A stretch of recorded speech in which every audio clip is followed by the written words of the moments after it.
sa ating lahat for today's video mga kaibigan. Another bang magluto na naman tayo mga kaibigan. O mag-cooking muna tayo. Ito yung karne, sayote, ricatos, atsin at kabitsin yung sulbifan. At try kong saglan ito mga kaibigan, pineapple na slice. Okay, abangan nyo mga kaibigan. Nating patagalin mga kaibigan, lagyan na natin siya ng mantikang kaunti. So, kaunting mantika lang. Mantika. Tapos yung mga ricatos natin ngayon. Ahos.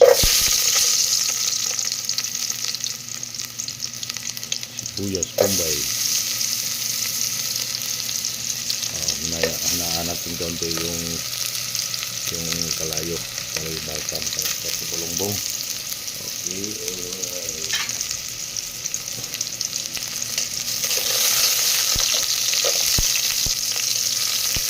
At sunod natin mga kaibigan yung taba ng karning baboy. Taba.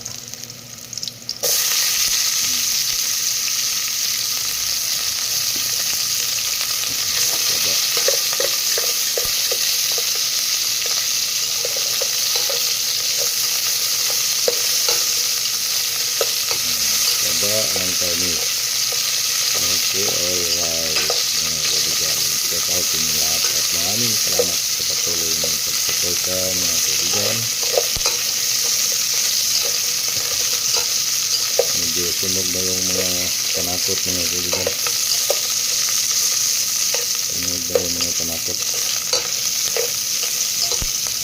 kaya ano pang hinihintay natin? Lagyan natin yung minarinate natin karne.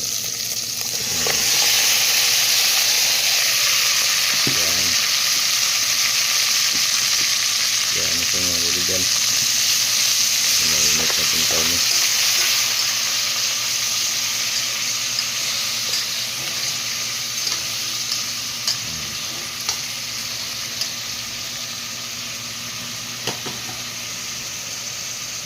Yung kapit, kunin ko muna yung kapit. Okay pa, alright. Takpan mo natin. Mamaya ulit mga kaibigan. So, tingnan natin ulit mo yan. Dahil kumukulo na yung karne, ay lagay na natin yung sayote. Sayote. Sayote. Okay pa, alright.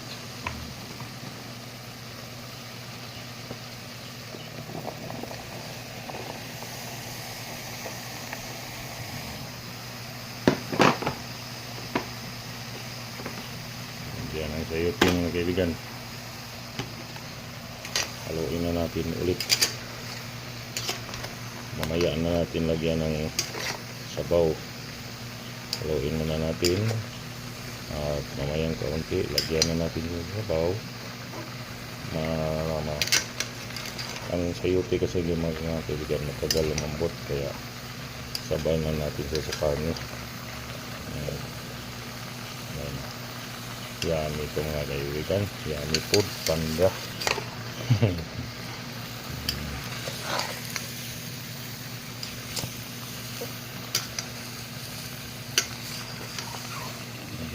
Okay.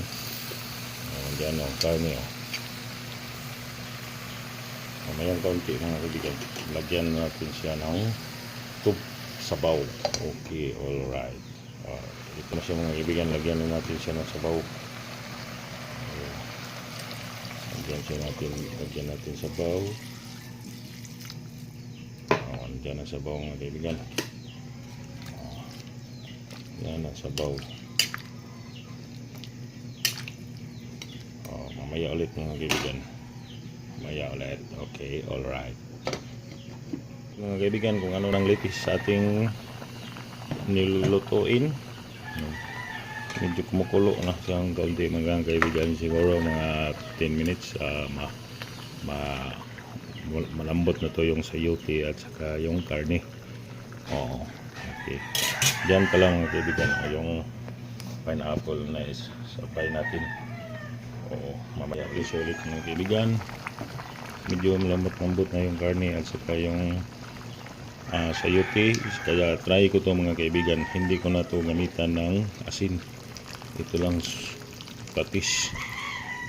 Ito lang gagawin kong asin mga kaibigan. Ito lang gagawin kong asin.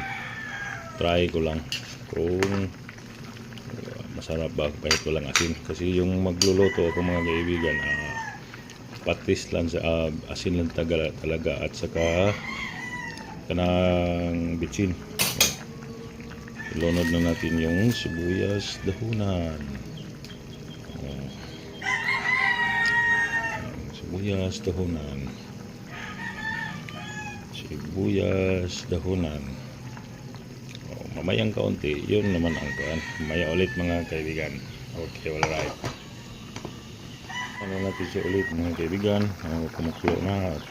Ilagay na natin yung pineapple na slice natin kanina. Tingnan natin mga kaibigan. Ilagay na natin yung slice kanina. Pineapple. Bagong recipe, bagong matutunan ko to mga kaibigan. Dati naman magluto talaga ako ng sayote pang karne. Ngayon ko lang to nilagyan ng pineapple. Ngayon lang to mga kaibigan, nilagyan ko ng pineapple. Tingnan ko kung anong lasa nito, matamis. Kasi hindi ako mahilig sa matamis ng pagkain mga kaibigan. Kaya since malapit na mag-expire itong pineapple na to ngayong February nilagay ko na lang to February 2026. Kaya nilagay ko na lang siya mga kaibigan. Kaya mamaya ulit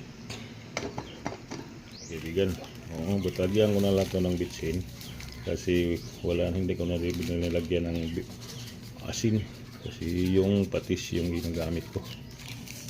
Okay, alright. At ilagay din natin yung pangpalasa at pangganda ng kain mga kaibigan, cornstarch. Kung kayo magluluto, try nyong lagyan ng cornstarch para makita nyo kung ano ang kaganapan sa inyong niluto. Okay, alright. Mamaya ulit mga kaibigan sa ating final. Okay, pass, alright. Ang ating final mga kaibigan sa ating niluto. Sobrang yummy na mga kaibigan. Tingnan nyo. Yan ang lutong may cornstarch. Di ba? Maganda yan. Tingnan natin. Yummy. Maraming salamat mga kaibigan sa inyong panonood. God bless you all. Bye bye.